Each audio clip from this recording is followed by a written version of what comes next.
To sport now, and the Hurricanes rugby team, who've been on the road in South Africa and are coming off the back of a demoralising loss, have confirmed a small group of players broke a team curfew and look set to be stood down for the team's next game, which is back in Wellington on Saturday against the Queensland Reds. The incident reportedly happened before the team's loss over the weekend, and a Hurricanes source says it has, and I quote, destabilised the team as the Hurricanes consider their response to this incident. In rugby league, the Warriors are moving on from their response to something roughly similar.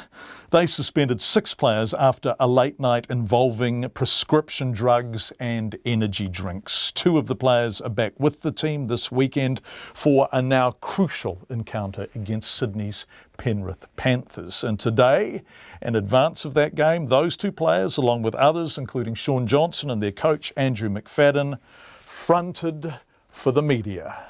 This will be fun. Shaun Johnson, 110 games for the Warriors, one of rugby league's great magicians, fronting on behalf of a team that really ought to be doing better than it is. Can I ask you about team culture? Oh, yep. How is it? How are you as a group? I mean, are you happy? Yeah, we're happy.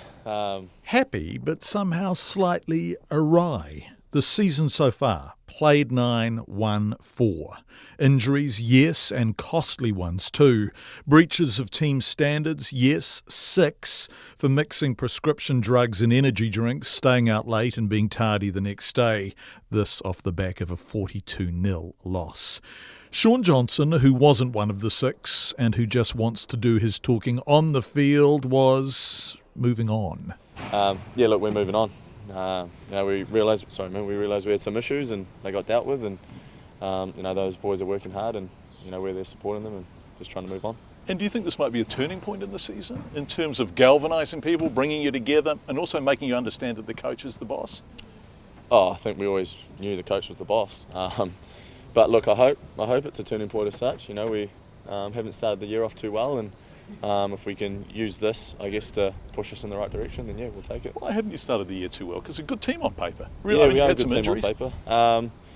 Yeah, look, we haven't performed, in certain games, and we've won a few, but obviously not enough. And there's many reasons for that. But yeah, like I said, mate, we're just working hard. We're just looking to move forward.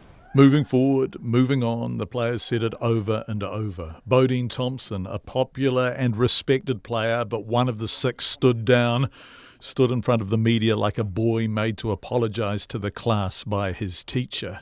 He said stuff like, yeah, we're just excited to be back this weekend. We look forward to going out there this weekend. Yep.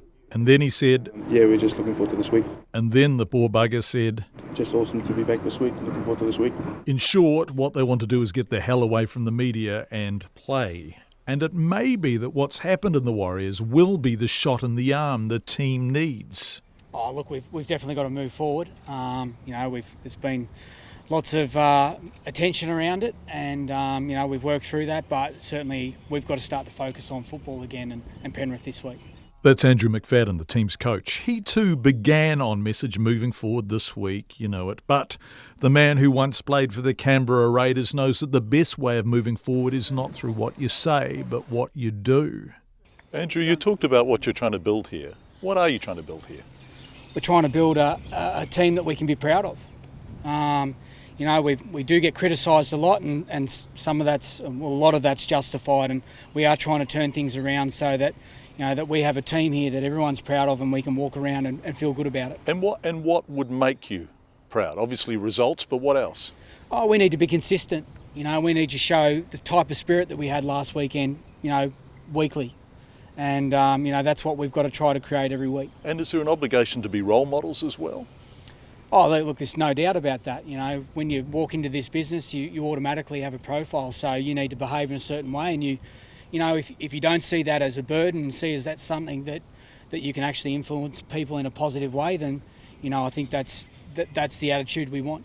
That's the attitude we want. Can they beat Penrith this weekend, a team just above them on the ladder? Well, they want to and they need to. Ask the magic Shaun Johnson, who in the shuffling and transferring culture of the NRL has played his entire career for the Warriors. We all slip up, we all make mistakes, but for me, I just want to win games, and we want to have our best team out there at all times. So we see them with the right attitude, then yeah, let them play. Let them play. Great words. Just ask Bodine Thompson, the Tauranga boy who played his first grade game, aged 16. He was born for league, and now he just wants to play it. Yeah, I'm very excited to be back this week. Like I said before, it's been a long week and feels like an eternity with everything that's gone on. But yeah, I'm just excited to be back this week and can't wait to make amends. And off he went to train and then to play.